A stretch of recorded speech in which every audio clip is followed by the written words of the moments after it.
السلام عليكم البنات، كي دايرين؟ لاباس عليكم؟ رمضان مبارك سعيد يدخل عليكم باش ما كتمناو ان شاء الله. اليوم غنشارك معكم لاصوص طوماط. صراحه هاد لاصوص كتصلح للبيتزا، كتصلح المهم اي حاجه اللي كتحتاج فيها لاصوص طوماط كتجي بنينه بزاف. هنا البنات عندي مطيشه، شديت واحد تقريبا كيلو ديال المطيشه، غسلته مزيان وقطعته على هاد الشكل اللي كتشوفوا. صافي وزدت له البنات واحد 4 ضريصات ديال الثومه، زدت له واحد شويه ديال الكرافس وواحد الوريقات ديال سيدنا موسى، واحد 4 الوريقات، وغادي نزيد له واحد شويه ديال الزعتر. هانتوما كما كتشوفوا. صراحه هاد لاصوص هادي كتجي بنينه بزاف، انا اول مره كنجربها وقلت ضروري غنشاركها معاكم.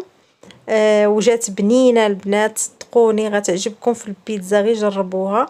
صافي وكندير شويه الملحه وغادي نديرها ان شاء الله باش طيب. هنا البنات غادي نزيد واحد شويه ديال تقريبا كاس ديال الماء. هي راه مطيشه كتطلق الماء، مهم انكم ديروها على نار مهيله بزاف وغطيوها بواحد الغطايه وخليوها حتى طيب، على خاطرها راه ما كتاخذش واحد الوقت اللي هو كبير. هانتوما كما شفتوا من بعد ما طابت ليا، شوفوا الماء اللي طلقات. صافي وغادي ندوز هنايا باش غادي نطحن كلشي في الطحانه ديال المطيشه، الطحانه اليدويه ديال المطيشه اللي الناس تقريبا كاملين كيعرفوها. طحانه الاصيليه هي هذه. مهم غنطحن فيها انا هاد المطيشه هذه ديالي، هاد لاصوص اللي درت. مهم بكلشي راه غادي تصفى داكشي اللي دايره، يعني ورق سيدنا موسى، الثومه. مهم غادي يهبط غير لاصوص، اما الشيء الاخر راه غادي يتصفى.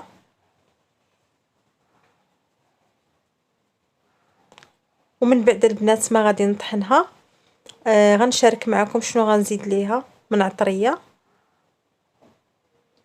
هانتوما كما كتشوفوا من بعد ما طحنتها، شوفوا البنات كيفاش جات الصراحه خاطره وزوينه من السما بداك الزعتر، وطالق فيها داك ورق سيدنا موسى. المهم البنات هنا غادي نزيد لها زيت البلديه،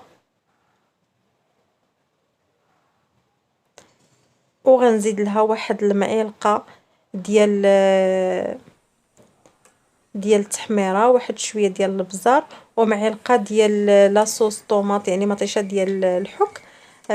كتبقى اختياري بالنسبه اللي ما بغاش يديرها ما يديرهاش، هي راكم عارفين كتعطي اللون. صافي وغادي نديرها فوق البوطه حتى تزيد تختار شويه وتوجد، يعني القياس اللي انا باغاها تكون موجوده فيه بحال هكا كما كتشوفوا. صافي وهنا غادي ندير بها البيتزا ديالي. مهم انا غادي نجربها على البيتزا وغتشوفوا كيفاش غادي تجي. من بعد البنات ما غادي نجربها على البيتزا. ها نتوما كما كتشوفوا، شوفوا البنات كيفاش كتجي وكيجي باين فيها داك الزعتر من السما مزيان. كنتمنى ان هاد لاصوص تجربوها وتعجبكم.